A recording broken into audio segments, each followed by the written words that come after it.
नमस्कार, मैं दुर्गेंद्र चौहान। भारत के पड़ोसी देश नेपाल में नए जमाने के युवाओं, जिन्हें जेनजी कहा जाता है, एक सशस्त्र विद्रोह कर दिया है। पूरे देश में हिंसक झड़पें, चारों तरफ हिंसा, गोलाबारी, बवाल, फायरिंग में तमाम छात्र मारे गए हैं, तमाम युवा मारे गए हैं। इनकी संख्या तकरीबन 25 के आसपास बताई जा रही है। सैकड़ों लोग घायल हुए हैं। उग्र छात्रों और युवाओं ने संसद भवन में आगजनी की है। एक पूर्व राष्ट्रपति के घर में घुसकर पेट्रोल बम फेंका है। उनकी पत्नी उस हमले में मारी गई हैं। इसके अलावा तमाम नेपाल सरकार के तमाम मंत्रियों की घर में घुसकर पिटाई हुई है। संसद, हाई कोर्ट, सुप्रीम कोर्ट, चारों तरफ इन छात्रों ने जमकर उपद्रव किया है। इन युवाओं ने जमकर उपद्रव किया है। 15 साल से लेकर 25-30 साल तक के युवा इस देश में सोशल मीडिया पर बैन लगाने के खिलाफ सड़कों पर उतर आए हैं। ये तो एक तात्कालिक वजह है, लेकिन मूल वजह क्या है? वर्षों से जो पनप रहा था बवाल, क्या वो इसकी वजह है या इसके पीछे कोई कारण क्या है? ये बड़ा सवाल है। और नेपाल में जो प्रधानमंत्री हैं, मतलब थे केपी शर्मा ओली, चौथी बार प्रधानमंत्री बने थे। इस बार मात्र 13 महीने वो प्रधानमंत्री रह पाए। केपी शर्मा ओली ने इस्तीफा दे दिया है और ये कहा जा रहा है कि कहीं बाहर वो शरण लेने के चक्कर में है, कहीं शरण चाहते हैं वो। तो पूरी तरीके से वहाँ पर सरकार विरोधी प्रदर्शन बेकाबू हो गए हैं। राष्ट्रपति, प्रधानमंत्री और मंत्रियों के इस्तीफे हो चुके हैं। आर्मी चीफ ने आंदोलनकारियों से शांति बनाए रखने की अपील की है। जैसा कि मैंने कहा कि तकरीबन 22 से ज़्यादा आंदोलनकारी सरकारी गोली का शिकार हो चुके हैं। ऐसे में सवाल है कि इस आंदोलन के पीछे, हिंसक आंदोलन के पीछे नेतृत्व आखिर किसका है? क्या यह नेपाल के खिलाफ अंतर्राष्ट्रीय कोई साजिश है या फिर युवाओं का स्वस्फूर्त आंदोलन? एक भी नाम खुलकर सामने नहीं आ रहा है। नेपाल में राजनीतिक अस्थिरता इस कदर है कि बीते 17 सालों में 15 सरकारें बदली हैं। या यूं कहें कि जिसे राजशाही कहा जाता था वो शायद बेहतर थी इन लोकशाही वाली सरकारों से।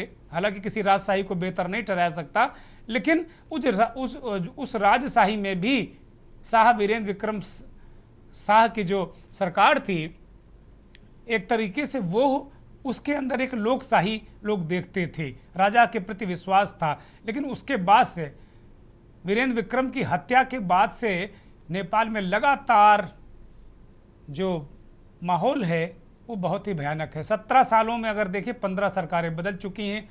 तख्ता पलट के पीछे, जो ये तख्ता पलट है, इसके पीछे पूर्व राजा ज्ञानेंद्र का हाथ बताया जा रहा है। ज्ञानेंद्र एक पॉलिटिकल पार्टी भी चलाते हैं और हाल में ज्ञानेंद्र और उनके समर्थकों ने एक आंदोलन चलाया था नेपाल में राजशाही की वापसी का, कि बेहतर है राजशाही, लोकशाही से बेहतर है। लेकिन वो इसमें सफल नहीं हुए थे। पिछली दफ़ा भी ज्ञानेंद्र और उनके समर्थकों ने काठमांडू को घेर लिया था, लेकिन सुरक्षा बलों ने उन्हें काबू करके वापस कर दिया था। उसमें भी कई लोग मारे गए थे। तो एक तो राजा ज्ञानेंद्र की बात आ रही है, पूर्व राजा ज्ञानेंद्र की। वो जो पुराने नरेश थे जिनकी हत्या की गई थी, वीरेंद्र विक्रम शाह, उनके रिश्ते में भाई लगते हैं, सौतेले भाई, चचेरे भाई, ये मुझे ठीक से नहीं मालूम है। लेकिन ज्ञानेंद्र पर ही वीरेंद्र विक्रम शाह की हत्या का भी शक नेपाल के लोग जताते हैं। दूसरा मसला यह है कि क्या अमेरिका इसमें दखलंदाजी कर रहा है, क्योंकि नेपाल में चीन का वर्चस्व, केपी शर्मा ओली कम्युनिस्ट हैं और नेपाली कांग्रेस को उनका समर्थन है। तो कुल मिलाकर नेपाल में जिस तरीके से चीन का वर्चस्व हो रहा था, उसके पीछे अमेरिका का हाथ देखा जा रहा है कि इन युवाओं के पीछे अमेरिका है। और अंतरिम सरकार बनाने के लिए काठमांडू के मेयर बालेन शाह का नाम लिया जा रहा है। जिस तरीके से बांग्लादेश और श्रीलंका में अंतरिम सरकारें बनी, छात्रों और युवाओं ने कमान ली और एक व्यक्ति को चुना कि भाई ये नेता हो सकता है, उसी तरीके से काठमांडू के निर्दलीय मेयर हैं, वो उनका नाम लिया जा रहा है बालेन शाह। बालेन शाह एक रैपर रहे हैं, एक रैपर के रूप में उनकी पहचान रही है, एक इंफ्रास्ट्रक्चरल इंजीनियर भी रहे हैं। वो अचानक चुनाव लड़ते हैं और उसके बाद फिर वो मेयर हो जाते हैं। इसी तरह इस जो आंदोलन का नेतृत्व कर रहे हैं सुदन गुरुंग, उनकी ज़िंदगी जो है कई पार्टियों के इर्द गिर्द रही है।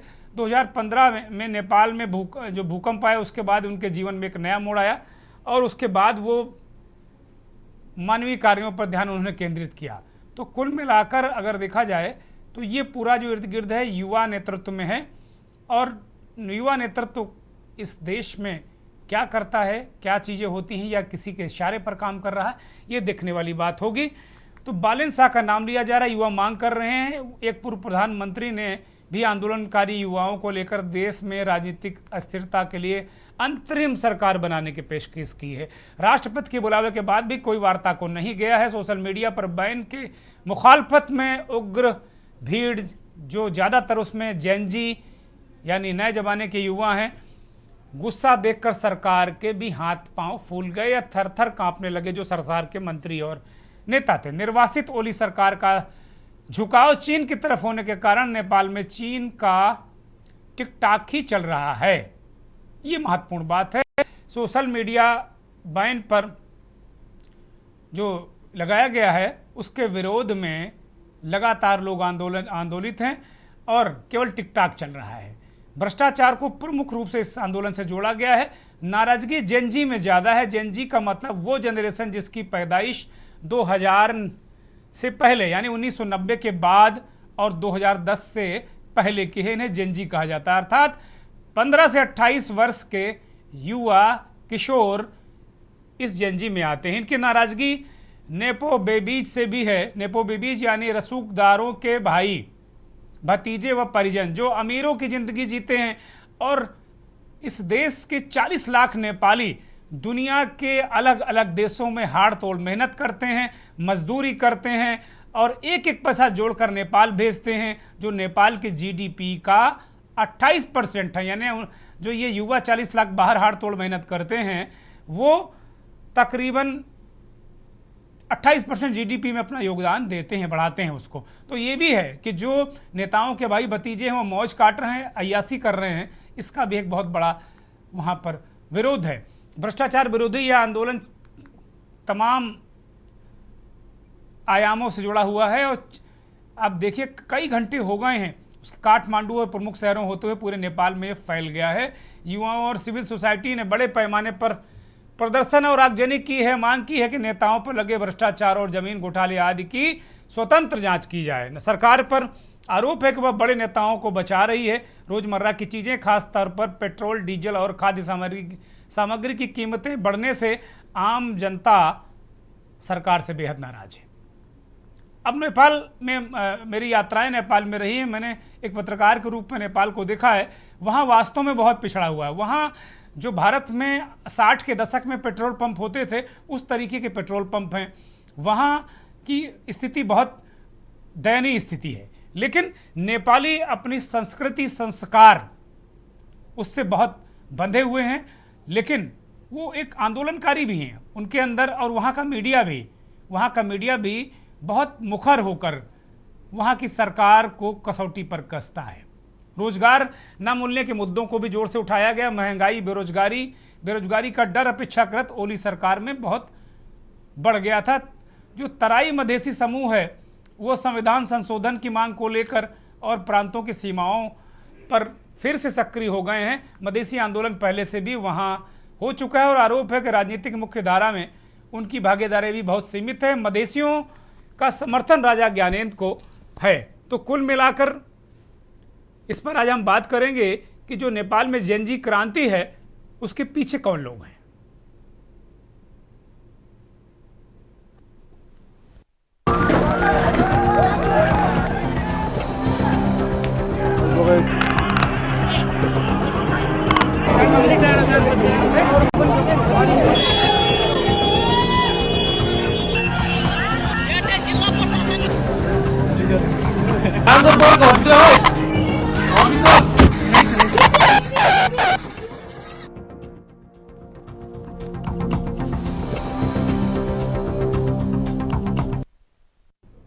इस तस्वीर में एक तरफ निर्वासित पीएम केपी शर्मा ओली हैं और दूसरी तरफ बालेन शाह हैं, जिनसे इस देश को उम्मीदें हैं। 3 तस्वीरें हैं वहाँ के जो बवाल की, उन तस्वीरें देख लीजिए। और इसकी वजह क्या है? नेपाल में बदली तस्वीर है तस्वीर बहुत भयानक है। बदली क्या है, संसद में आ गए, वित्त मंत्री की पिटाई है, दौड़ा दौड़ा कर पीटे जा रहे हैं। इसी तरह एक और मंत्री पीटे गए, शायद ही कोई नेता बचा है जिसको दौड़ा दौड़ा कर मारा ना हो। संसद में आगजनी हुई है, कैदियों को छोड़ दिया गया, 15 दी गई, उन्हों को छोड़ दिया गया है। एक तरीके से भयानक हालात हैं। जैसे बांग्लादेश श्रीलंका में हालात थे, उसी तरीके से नेपाल में भी भयानक हालात हैं, तख्ता पलट हो चुका है। तो कुल मिलाकर जो वहाँ विश्वविद्यालयों में फीस बढ़ोतरी को लेकर, सीटें कम करने को लेकर छात्रों का विरोध काफ़ी दिनों से चल रहा है।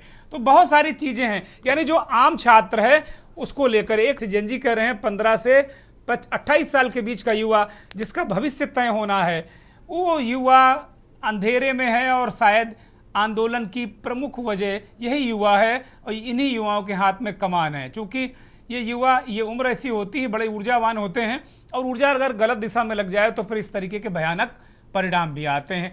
ऊर्जा और बिजली संकट भी भयानक है, उसको लेकर भी प्रदर्शन हो रहे हैं। कुल मिलाकर नेपाल में सोशल मीडिया पर बैन के साथ ही इस वक्त भ्रष्टाचार, महंगाई, राजनीतिक अस्थिरता से जुड़ा जनाक्रोश सबसे बड़ा मुद्दा बना हुआ है। अब समझते हैं कि युवाओं के इस आंदोलन के पीछे किसका हाथ है।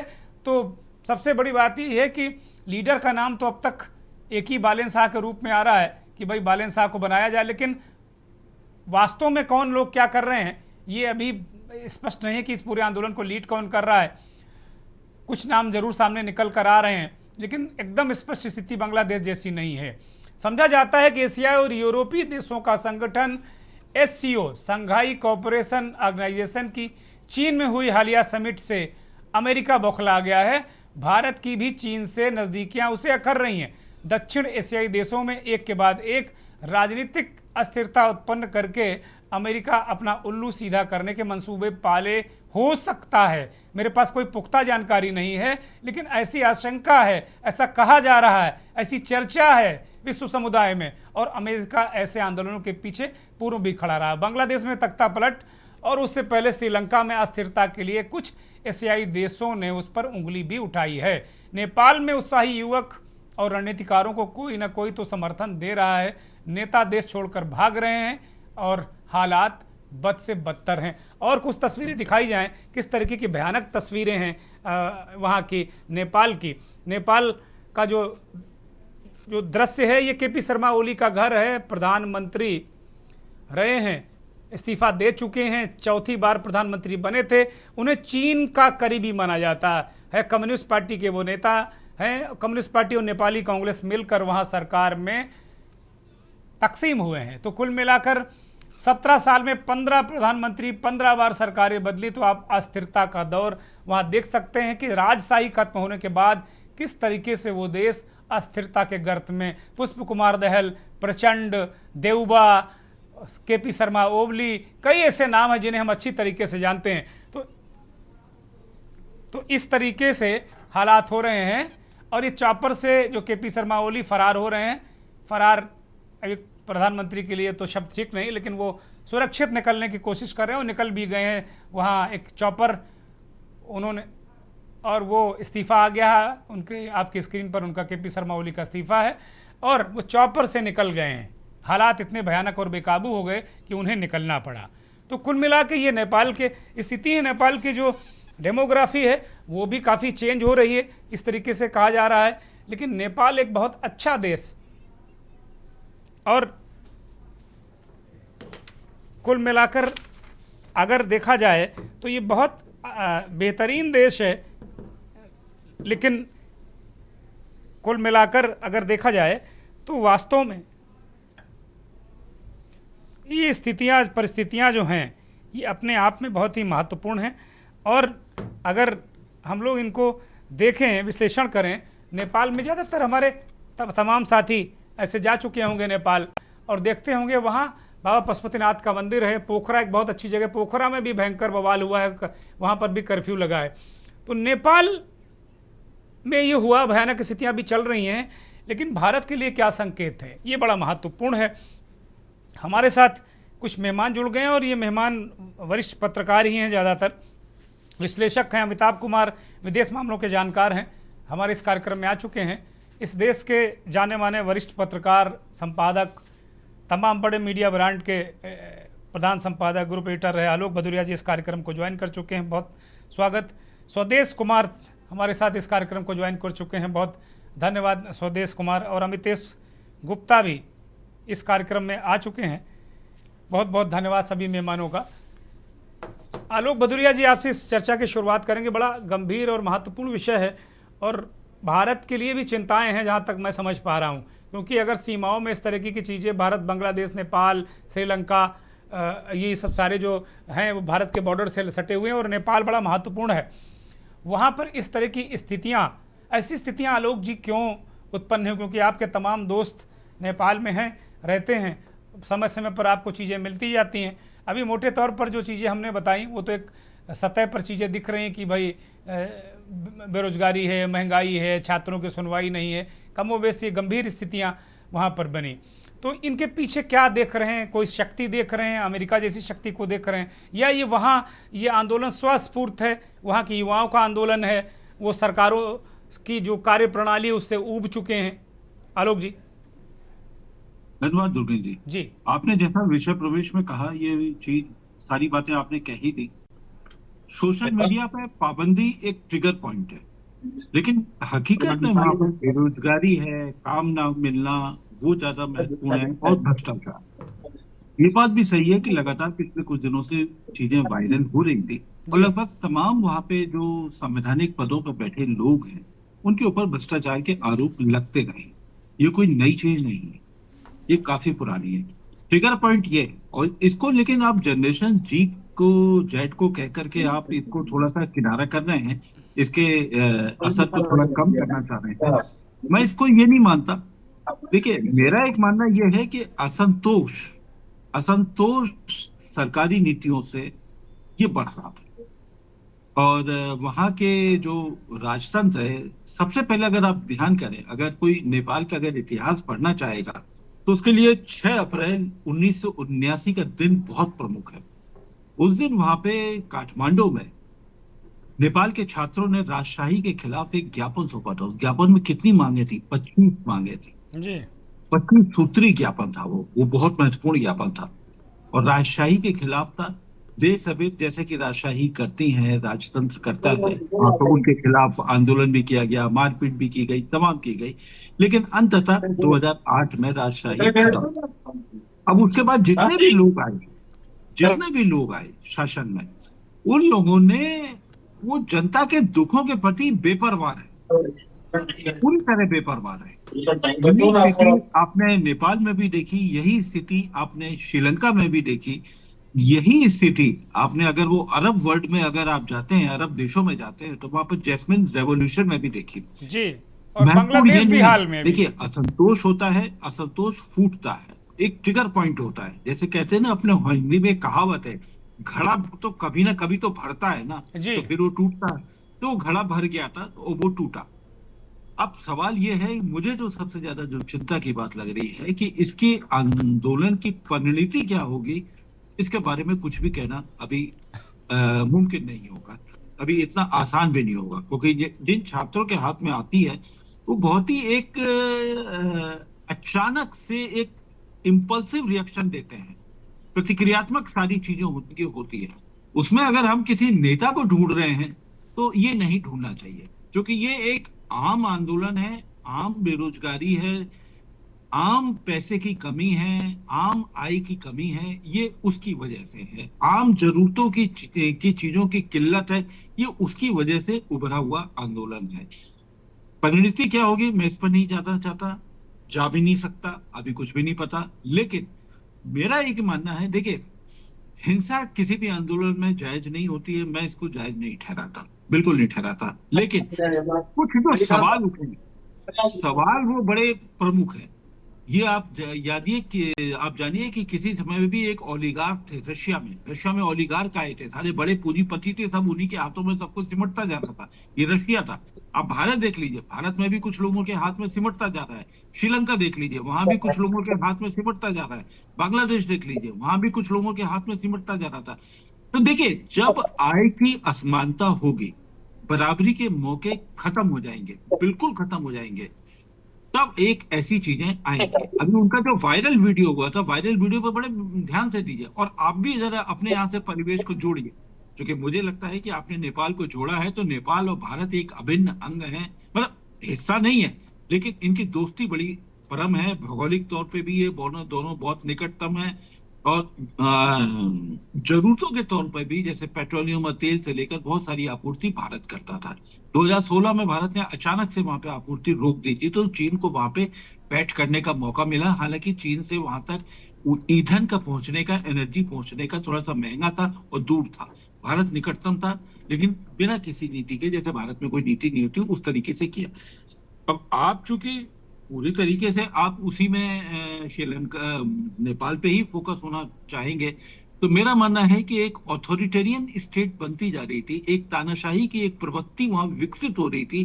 वो एक जो कली थी वो धीरे धीरे इतनी ज्यादा विकसित होती जा रही थी कि उसमें लोगों को एक समानता का, एक भागीदारी वाला वो भाव खत्म हो रहा था, आय का भाग खत्म हो रहा था, अवसर मिलने की संभावना खत्म हो रही थी, आगे बढ़ने की संभावना खत्म हो रही थी। केवल नेताओं का आगे बढ़ना ही वहां पर लोगों को समझ में आ रहा था। तो ये सारी चीजें लोगों में भरती जा रही थी, तो अंततः घड़ा फूटा। लेकिन मैं हिंसा को तब भी जायज नहीं ठहराता, ना अभी ठहराऊंगा ना आगे ठहराऊंगा। लेकिन लोकतांत्रिक तौर पर एक आंदोलन की एक अभिव्यक्ति को, उसका मैं समर्थक हूं।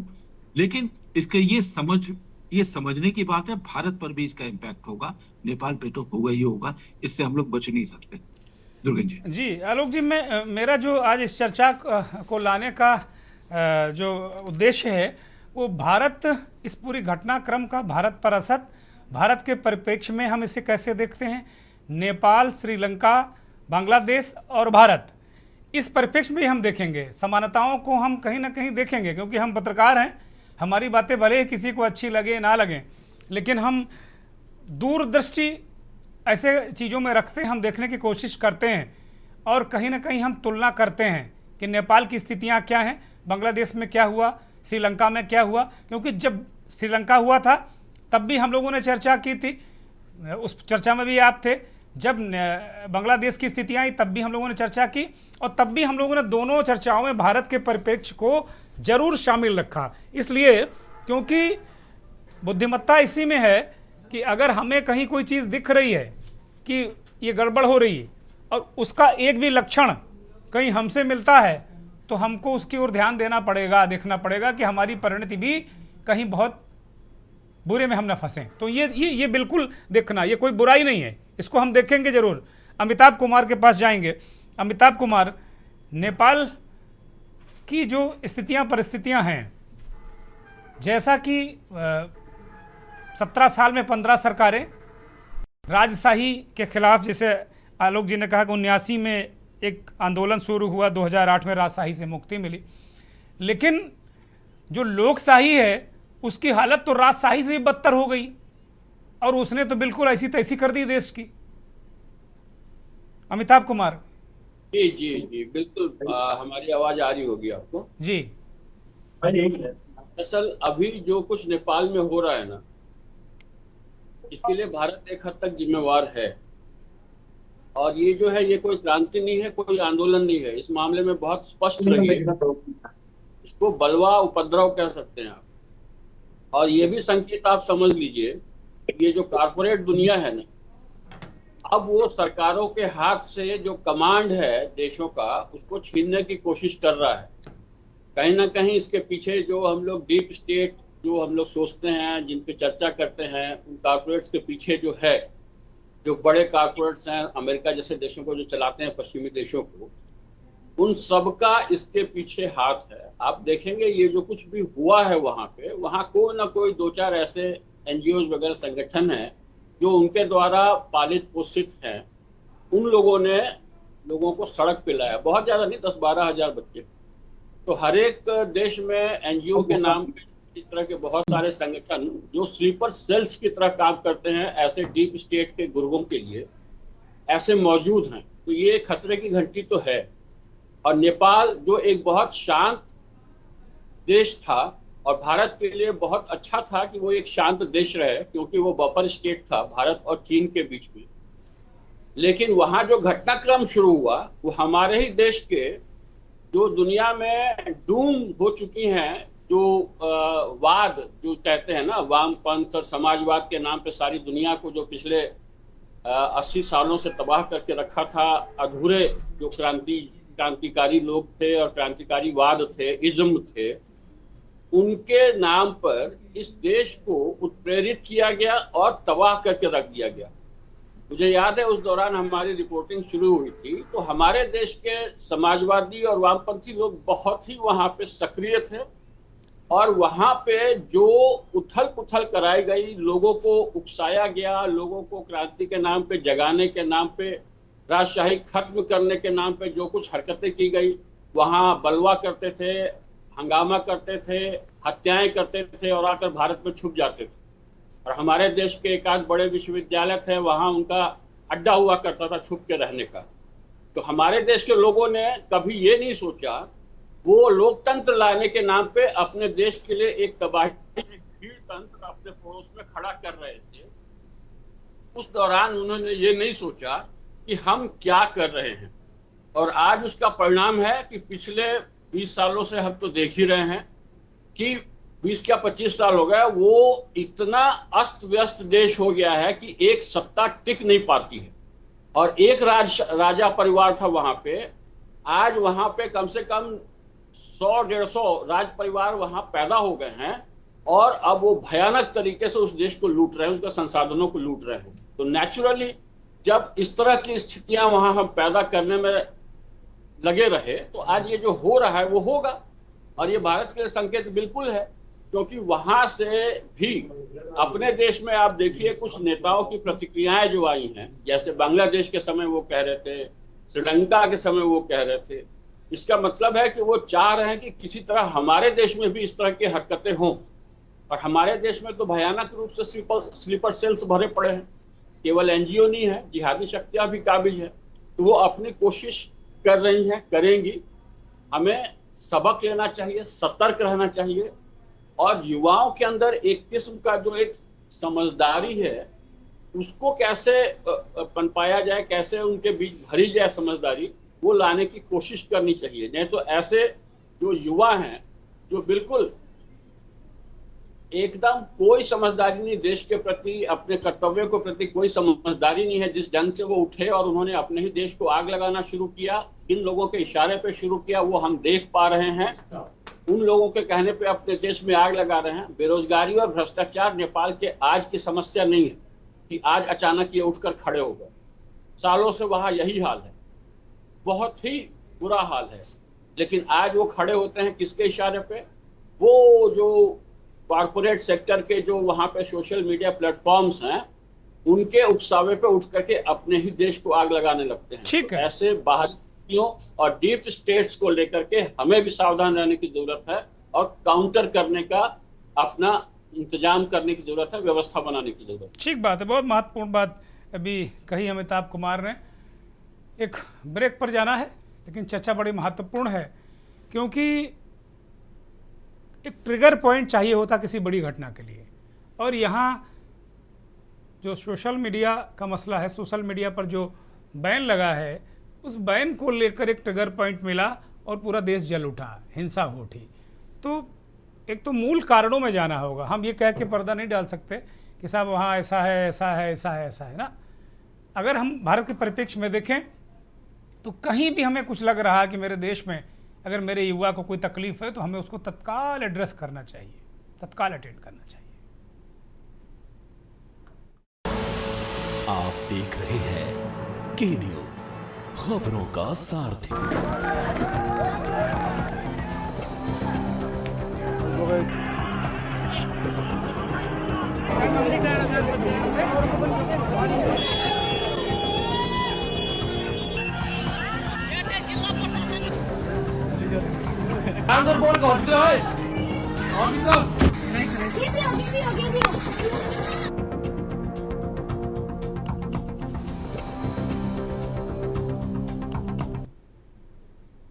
ब्रेक से पहले आलोक जी कह रहे थे कि ये खाली जेनजी का मसला नहीं है और जेनजी पर डाल के इसको डाइल्यूट नहीं किया सकता, क्योंकि ये एक बड़े परिदृश्य में इसको देखने की ज़रूरत है। और ये केवल नेपाल ही नहीं, आसपास के देशों में भी देखने की ज़रूरत है, एशिया के परिप्रेक्ष्य में देखने की ज़रूरत है और ख़ासतौर पर भारत के परिप्रेक्ष्य में भी देखने की ज़रूरत है। इस बीच हमारे साथ इस कार्यक्रम में वरिष्ठ पत्रकार विश्लेषक महेश शर्मा जी भी आ चुके हैं। महेश जी, बहुत स्वागत, धन्यवाद, आभार।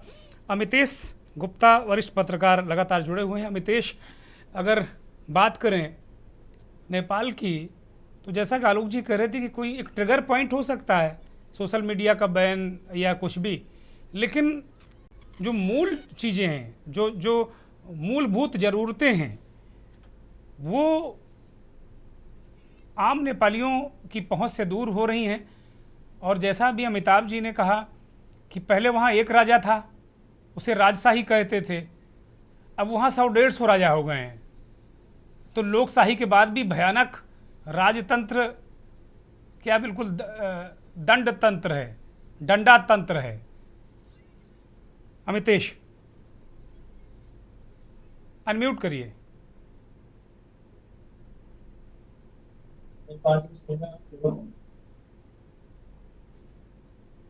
जी जी, मैं बता दूं आपको कि नेपाल की आबादी लगभग 3 करोड़ के समथिंग है, और जो जेनजी की कुल आबादी है वो लगभग 1 करोड़ 24 लाख के समथिंग है। जी। तो कहीं ना कहीं से जो जेनजी के जहन में ये मुद्दा बार बार आ रहा था कि नेपाल हमारा विकास की तरफ क्यों नहीं बढ़ रहा है, तो कहीं ना कहीं से सोशल मीडिया के प्लेटफॉर्म को बंद करना एक बड़ी चुनौती थी। युवा, चूंकि वहां के युवा रील बना के सोशल मीडिया के माध्यम से वहां के भ्रष्टाचार को उजागर करते थे। जी जी। तो कहीं ना कहीं से सरकार को ये लगने लगा, चूंकि आप अगर नेपाल का इतिहास उठा के देखें तो वहां कोई भी प्रधानमंत्री जो भी हुआ है वो 50 के ऊपर का ही हुआ है।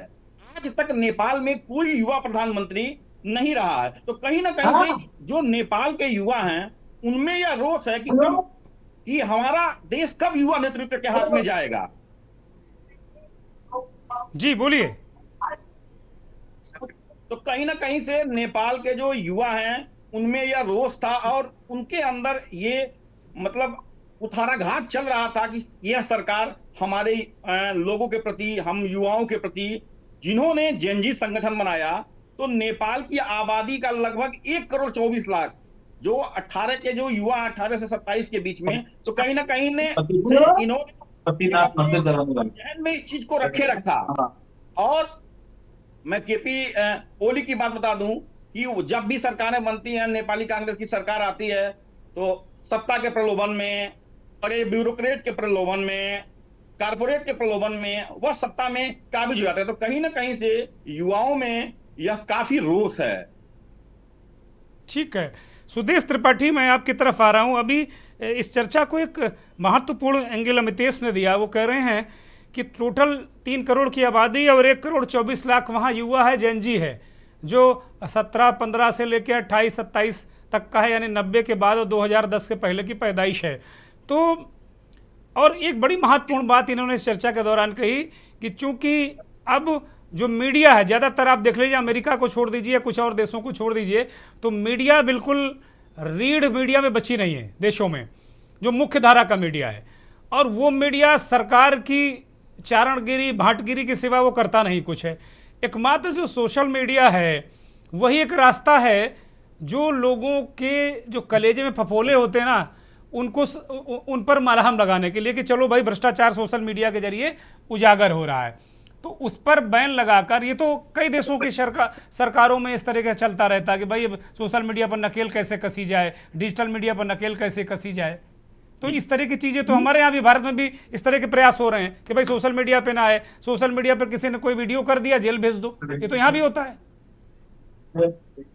स्वदेश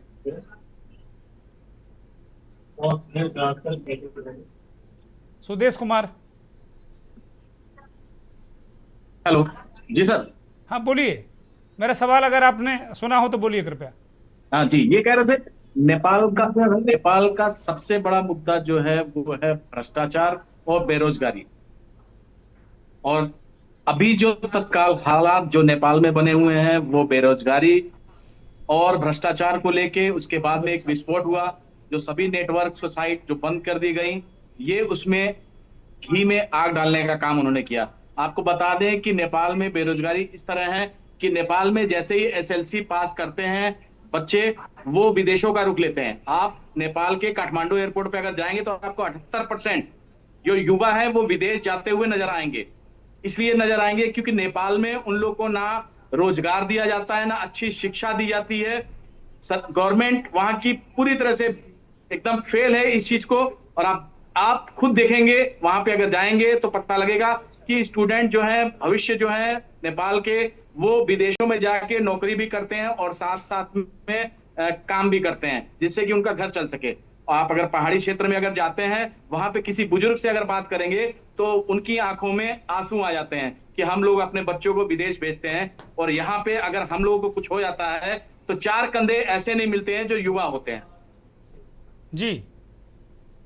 तो ये कहीं ना कहीं एक बहुत बड़ा मुद्दा था यहाँ पे, बेरोजगारी का, और युवा लोगों का साथ जो गवर्नमेंट थी, सरकार थी, वो नहीं दे पा रही थी। और ये आज विस्फोट हुआ है, जो युवा लोग विस्फोट किए हैं, आज वो सामने आया है। ठीक बात है। महेश शर्मा जी, मैं आपकी तरफ इस कार्यक्रम को लेकर आ रहा हूँ।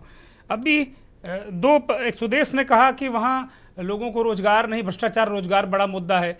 और उससे पहले अमितेश गुप्ता वरिष्ठ पत्रकार हैं, उन्होंने इस बात को रखा कि भाई वहाँ की जो स्थिति है, लोग भ्रष्टाचार को उजागर करना चाहते हैं। मुख्यधारा के मीडिया की ज़्यादातर देशों में बुरी हालत है कि वो सीधे सीधे सरकार की चाटुकारिता, लंबा लंबा लेटने के सिवा दूसरा काम कर नहीं रहा है, मतलब बहुत ही रेयर है। तो जो यही बचा है, सोशल मीडिया हमारे पास बचा है, जो कुछ हकीकत को लाकर दिखाता है, उसको भी बंद कर दिया गया। जो युवा है नेपाली, उसको अपना भविष्य असुरक्षित महसूस हो रहा है। एक पहलू ये है। दूसरा पहलू, अमेरिका की तरफ आपने भी इशारा किया था कि कहीं अमेरिका का कुछ इंटरेस्ट तो नहीं है। अभी अमिताभ कुमार कह रहे थे कि कारपोरेट खेल खेलते रहते हैं। महेश शर्मा,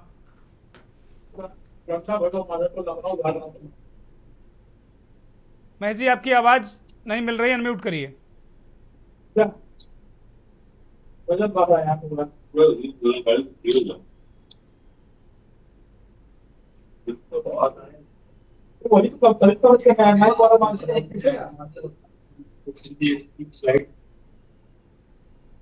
जी Mahesh ji, unmute unmute please.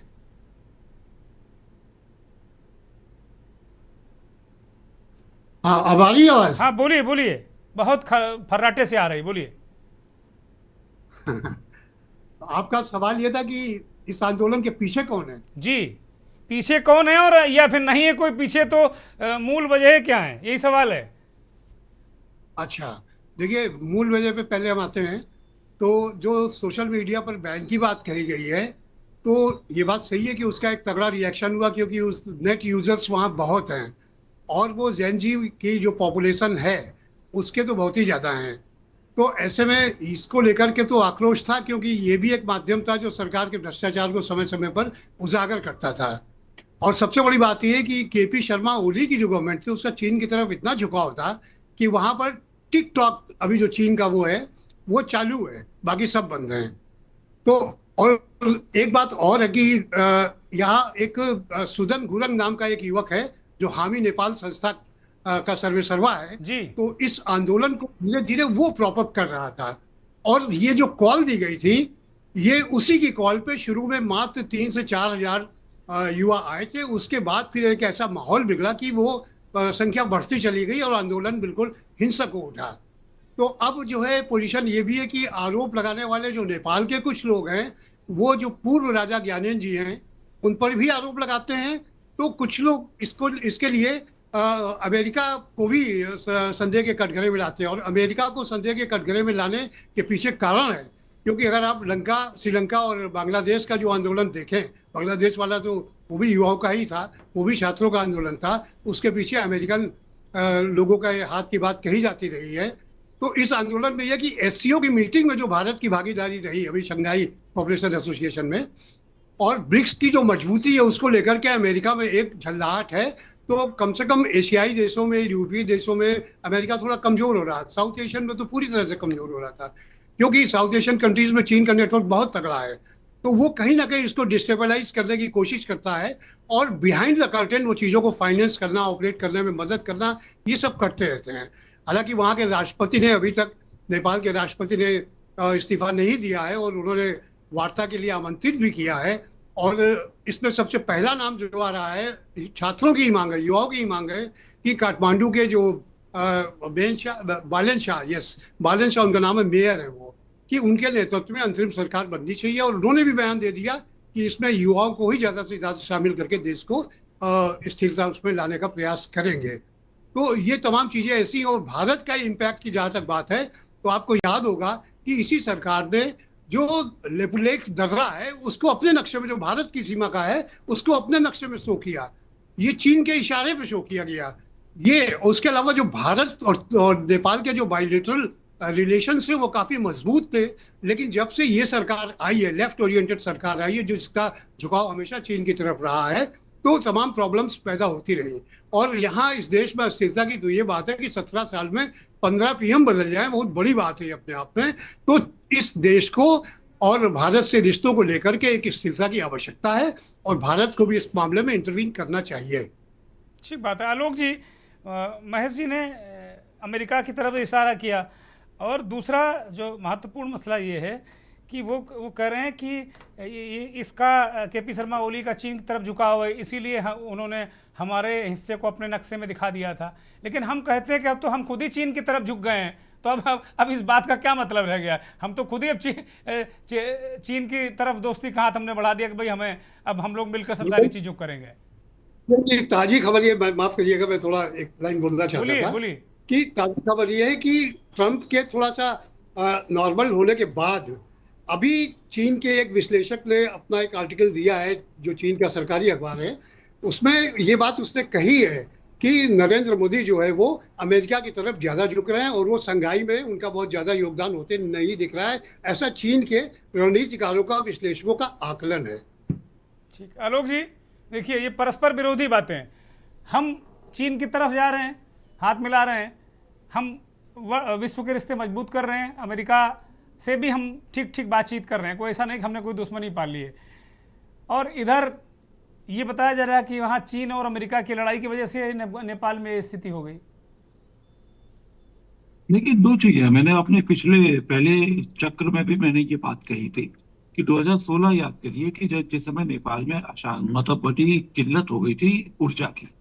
इससे पहले भारत हमेशा ऊर्जा की सप्लाई करता था, गैस की सप्लाई करता था, तो वो पेट्रोल की सप्लाई करता, पेट्रोलियम पदार्थों की सप्लाई करता था, तो वो भारत ने हाथ रोक लिया था बिना किसी नीति के, बिना किसी विजन के।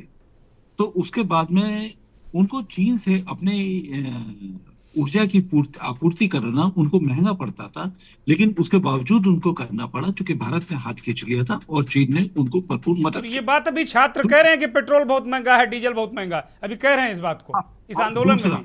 और दूसरा जो सबसे महत्वपूर्ण चीज है कि जैसे अभी हमारे साथी पैनलिस्ट ने ये बात कही कि भारत की क्या स्थिति है, मैं भारत की स्थिति के बारे में एक बात ये कहना चाहूंगा।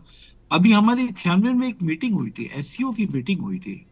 तो एससीओ की मीटिंग में हमारे पास एक पुतिन साहब थे जो रशियन बोलते थे, और इधर ये शी जिनपिंग साहब थे जो मंदारिन बोलते थे, और बीच में हमारे एक मोदी साहब की फोटो है। मुझे नहीं पता कि उनको मंदारिन कितनी आती है या रशियन कितनी आती है, मुझे नहीं मालूम, लेकिन कोई इंटरप्रेटर नहीं था। और दूसरी बात यह है कि अगर जो फोटो जिस तरीके से आई थी, उस फोटो के हिसाब से अगर दाहिने कान में अगर उन्होंने कोई शी जिनपिंग साहब ने अगर वो ट्रांसलेटर वाला जो एक होता है ना लैंग्वेज का कन्वर्टर, अगर वो लगा रखा हो तो मुझे नहीं दिख रहा था। और अगर पुतिन साहब ने, चूंकि आमने सामने थे, अगर बाएं कान में लगा रखा होगा तो वो नहीं दिख रहा था। लेकिन मोदी साहब के किसी भी कान में इंटरप्रेटर नहीं, पहला।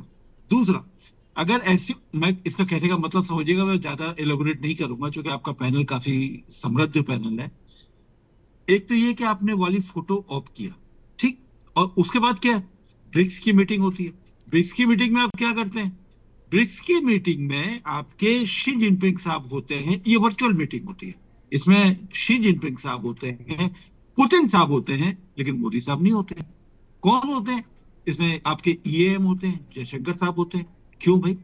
अगर आप उधर खड़े हैं तो उधर खड़े होंगे।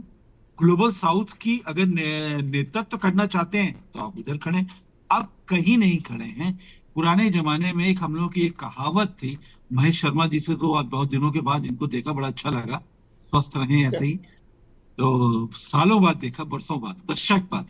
लेकिन मैं एक चीज ये कहना चाहूंगा, मैं उस चीज से सहमत नहीं हूं कि आप कॉन्स्पिरेसी थ्योरी पे जाए, मैं इस पे नहीं जाता। आप किसी भी कॉन्स्पिरेसी थ्योरी पे जाएं या ना जाएं, मुद्दा क्या बेरोजगारी नहीं है, मुद्दा क्या भ्रष्टाचार नहीं है। सवाल ये है, मुद्दा ये नहीं है कि आप चीन के पास जा रहे हैं या नहीं जा रहे हैं। सवाल ये है कि क्या पर कैपिटा इनकम बढ़ाने में आप क्या कर रहे हैं। आप बात करते हैं कि आपके यहाँ पे युवा सारे विदेश में जाते हैं, नौकरी करने जाते हैं, तो क्या भारत में नहीं जाते? भारत में तो अरबपति आपका देश छोड़ करके जा रहे हैं।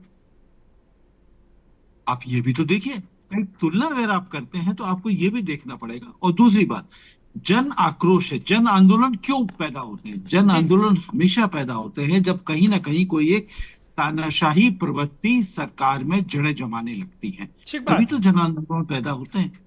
देखिए, मैं हिंसा को कभी भी जायज नहीं ठहरा रहा, ना इस आंदोलन में हिंसा को जायज ठहरा रहा हूं, लेकिन जन आंदोलन को मैं जायज ठहराता हूं। जन आंदोलन में एक अभिव्यक्ति तो लोगों की होनी चाहिए, अपने दुखों के प्रति होनी चाहिए। अगर सत्ता अगर वो बेपरवाह हो जाए, जनता के लिए बेपरवाह हो जाए, उसको कोई मतलब नहीं रह जाए, केवल अपने समृद्धि से लगे रहे, उनके अपने बच्चे कहाँ अपने पैसों में लगे रहे, बड़े बड़े पोस्ट पे लगे रहे, लाखों रुपए कमाते रहे, आक्रोश तो पैदा होगा ही। और हमारे यहाँ तो ये स्थिति है कि आप अग्निवीर बन के निपटा देते हैं, फिर उसके बाद में रोते हैं। और हमारी आप नीति क्या है? हमारी नीति, आपने भारत के इम्पैक्ट की बात करी, भाई हम उसी चाइना से मिलने जा रहे थे जिसमें जिसने 2020 के बाद में हमने तय किया था, एक कानून बनाया था कि जो नेबरिंग स्टेट है, जो भारत की बॉर्डर स्टेट है, उसके साथ में हम कोई एफडीआई नहीं लेंगे, कोई काम नहीं करेंगे। आपने फिर उसके साथ में काम करना चालू कर दिया, क्यों? कोई तो वजह होगी। आप $100 अरब के वैसे ही घाटे में। क्या आपको ये नहीं पता, किसी भी एक हाई स्कूल के छात्र को मालूम है कि अगर चीन का अमेरिका में अगर एक्सपोर्ट कम हो रहा है तो चीन अपना नया बाजार खोजने की तैयारी कर रहा है, ठीक बात। ढूंढ रहा है। तो क्या वो आप उसको बाजार अपनी प्लेट में जाकर मुहैया करा रहे हैं? अब किस बात की अपनी वो कर रहे हैं, पीठ थपथपा रहे हैं? तो सवाल ये है, भारत को सतर्क होने की जरूरत है। और अभी भी आपने जीएसटी को जिसको रिफॉर्म कह रहे हैं, मेरा मानना है कि वो रिफॉर्म नहीं है, वो गलतियां थी, वो आपने सुधारी। और कितनी सुधारी, इसके लिए आपको आपको मर्सिडीज का, बीएमडब्ल्यू का विज्ञापन देखिए, महिंद्रा का विज्ञापन देखिए। गाड़ियां 7 लाख सस्ती, 9 लाख सस्ती। और क्यों सस्ती हुई? उनके ऊपर सिन टैक्स लगाया जा रहा है। सिन टैक्स क्या चीज है? सिन टैक्स है 40%। 40% सिन टैक्स लगाकर अगर उनकी गाड़ियां 7 लाख और 9 लाख सस्ती हो रही हैं, तो मैं तो चाहूंगा कि महेश जी, विजय जी, हम लोगों की भैया एल्टो में भी लगा दे भैया सिन टैक्स, हमको भी सस्ती कर दे। 1,50,000 क्या बुरा है? जी जी जी। तो वह सवाल ये है कि जी आप जनता के प्रति बेपरवाह है, लापरवाह है, तो इस तरीके के आक्रोश की अभिव्यक्ति होती है। कहाँ पहुंचती है, इसके बारे में अभी मैं कुछ भी नहीं कह सकता, ना भी आकलन कर सकता। ठीक बात तो है, जी, ठीक बात। अमिताभ जी, अगर देखा जाए नेपाल की स्थितियों को देखा जाए तो अब वहाँ क्या आपको विकल्प क्या दिख रहा है? जैसे अंतरिम सरकार बांग्लादेश में चल रही है, खिसट रही है, कोई कुछ नहीं हो रहा, क्या उसी तरीका का स्वरूप यहाँ भी देख रहे हैं आप नेपाल में? लगातार जो स्थितियां नेपाल में रही हैं वो हम लगातार देख रहे हैं। पिछले 25 सालों से वहां की स्थिति सुधर ही नहीं रही है, कोई संभाल नहीं पा रहा सत्ता को। तो आने वाले दिन जो हैं और वहां इसी तरीके के होने जा रहे हैं और तबाही वहां होने जा रही है। थोड़ा सा मैं इस पे भी जरा सा बात करना चाहता था कि चीन के पास खड़ा है भारत, या अमेरिका के पास खड़ा है। हमारी मजबूरी रही है आज़ादी के बाद से ना कि एक पाले में या दूसरे पाले में जो दुनिया के जो बड़े देश हैं, खास करके फिरंगी देशों ने जो सीमाएं बना रखी हैं, गिरोह बना के रखे हैं, तो किसी एक पक्ष में खड़ा होना चाहिए। अब हम स्वतंत्र होकर कुछ सोच सके, अपने ढंग से अपनी रणनीति तय कर सके, अपने दोस्त तय कर सके, समय के हिसाब से दोस्ती कम या ज्यादा कर सके। इन सब चीजों पे सोचते ही नहीं है लोग, मुझे लगता है। कई बार आप चीन के साथ क्यों खड़े हो गए, वहां क्यों खड़े हो गए? सब जानते हैं कि देशों का संबंध हमेशा अपने हितों से तय होता है। अमिताभ अब जी, तक अमिताभ जी, अब अगर ओके। अमिताभ जी एक मिनट सुन लीजिए। भारत ने ट्रम्प से भी दोस्ती की थी, अब छणे तुष्टा, छणे कुष्टा, छणे छणे अगर 2-2 मिनट में हम बदलेंगे तो फिर कैसे स्टैंड लेंगे? अमिताभ जी, आप स्टैंड लीजिए, कौन नहीं कह रहा, लीजिए स्टैंड, लेकिन 2-2 मिनट में नहीं बदलना ना, थोड़े थोड़े दिनों में कैसे बदलना भाई? रात में कोई दोस्त है, सुबह होते कोई दोस्त है, दोपहर में कोई दोस्त है। ये काम ट्रंप कर रहे हैं, ट्रंप भी यही काम कर रहे हैं। हमारे हितों से चीजें तय होती हैं, हमारे देश के हितों से चीजें तय होती हैं। हम किसी के अनावश्यक दबाव में आकर ही हर निर्णय न लें। अगर ट्रंप हमारे साथ अन्याय करने की कोशिश कर रहा है तो हम खड़े तो हुए कि ठीक है, आप लगाइए बैन, हम नहीं करते काम। हमें अपने पक्ष में खड़ा होना कब आएगा ये हम जानना चाहते हैं। ठीक, बड़ा सवाल है, दूसरे से क्या क्यों तय करें और क्यों चीन के पास क्यों नहीं जाएंगे हम? हमारे हितों को जो सर्व कर रहा है, जिससे हमारे हित सध रहे हैं, हम उसको करेंगे। और हमें इस बात को समझना पड़ेगा कि अब हम अपने पक्ष में रहें, अपने पक्ष में बात करें। दुनिया ने कौन से गिरोह बना रखे हैं, क्यों हम उसके हिसाब से अपने आप को तय करें? ठीक बात है, ठीक बात है, हितों के हिसाब से तय करेंगे। बड़ी महत्वपूर्ण बात है, हमें आगे बढ़ना, बड़ी महत्वपूर्ण बात है। महेश शर्मा, ये अमिताभ कुमार ने एक बड़ी महत्वपूर्ण बात कही। वो कह रहे हैं कि अब हमको अपने हिसाब से तय करना चाहिए। हम चीन के पास खड़े हैं तो क्यों ना खड़े हो भाई, क्या दिक्कत है? ठीक कह रहे हैं अमिताभ जी, मैं इनसे पूर्णतः सहमत हूं, क्योंकि जो मुझे दिखता है कि अमेरिका की ताकत उसका डॉलर है जो इंटरनेशनल मार्केट में मजबूत है। और अगर आप ब्रिक्स कंट्री या शंघाई कॉर्पोरेशन में जो भी देश शामिल हैं, उनको टोटल को नहीं, सिर्फ तीन ही को मिला लीजिए, रूस, चीन और भारत को, और इनकी जीडीपी वो जोड़ लीजिए और इनका बिजनेस जोड़ लीजिए, तो उसका वॉल्यूम अमेरिका से ज्यादा बैठता है। जिस दिन ये ब्रिक्स की कंट्रीज और जो उनके साथ यूरोपियन कंट्रीज या इधर के सब जुड़े हुए हैं 20 के आसपास हैं, अगर ये अपनी करेंसी, जैसा कि उनके यहाँ रेजोल्यूशन ब्राजील में जब हुआ था ये सम्मेलन पिछला वाला, तो उसमें ये रेजोल्यूशन आया था कि वो अपनी पैरेलल करेंसी डॉलर के चलाएंगे, वो अपना सारा ट्रेडिंग उसी से करेंगे। ग्लोबल ट्रेड जो भी होगा ब्रिक्स की करेंसी से होगा। अगर ये हो जाए तो डॉलर फुस हो जाएगा, ट्रंप के दिमाग सही हो जाएंगे, क्या अमेरिका के ठीक है। हम चूंकि अभी भारत और नेपाल के परिप्रेक्ष्य में भारत और नेपाल के परिप्रेक्ष्य में हम अमेरिका और चीन तक जा पहुंचे, लेकिन मूल हमारा प्रश्न है कि जो नेपाल में स्थितियां हैं उससे हमारी सीमाओं की स्थिति पर हमें चिंता होनी चाहिए। हमारे जो तमाम और हमारे जो हित हैं उनको लेकर चिंता होनी चाहिए। अमितेश गुप्ता, ये फाइनल कमेंट है इस कार्यक्रम का। नेपाल को अब कैसे आप देख रहे हैं, कहां पर खड़ा पा रहे हैं और क्या भविष्य उसका देख रहे हैं? देखिए, नेपाल का युवा कहीं ना कहीं से राजनीतिक परिपेक्ष में चला जा रहा है। नेपाल के युवा इस समय मौजूदा हालत में नेपाली संसद में लगभग 40% के लमसम युवा प्रतिनिधित्व करके वहां पहुंचे हैं। मगर जब प्रधानमंत्री बनने की बात होती है, गृह मंत्री बनने की बात होती है, विदेश मंत्री बनने की बात होती है, खेलकूद मंत्री बनने की बात होती है, तो जो नेपाल में पुराने लोग हैं, जिनका पुराना राजनीतिक परिवार रहा है, वह कहीं ना कहीं से नेपाल की राजनीति में हावी हो जाते हैं।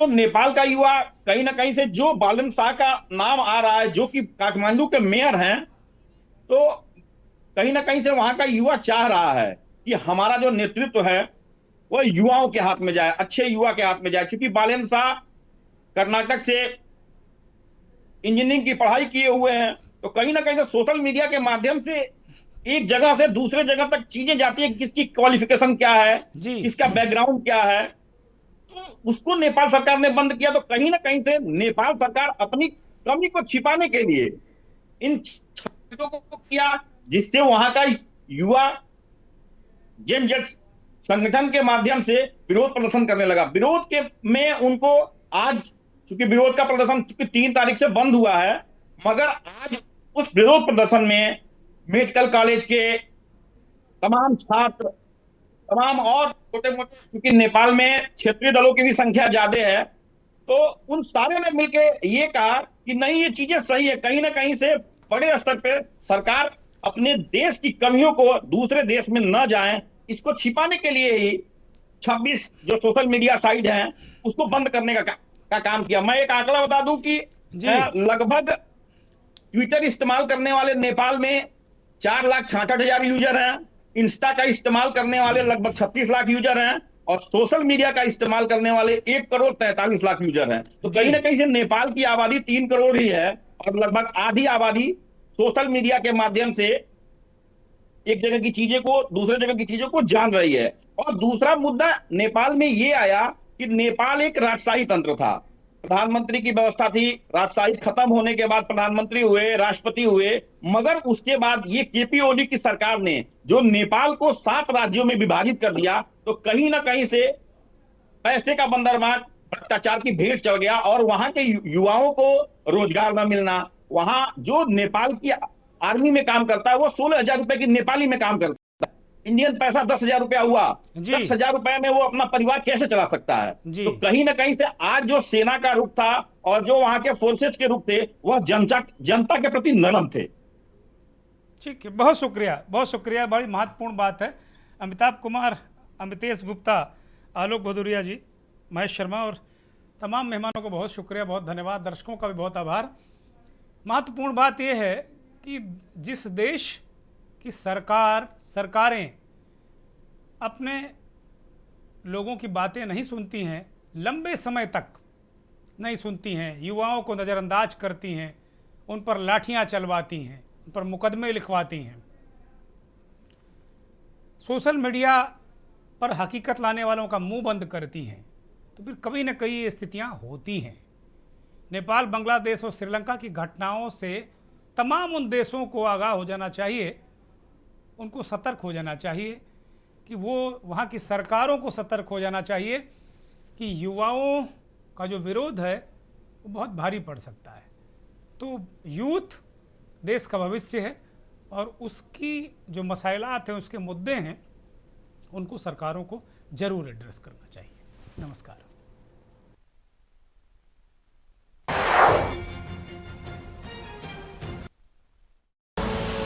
आप देख रहे हैं के न्यूज़, खबरों का सारथी।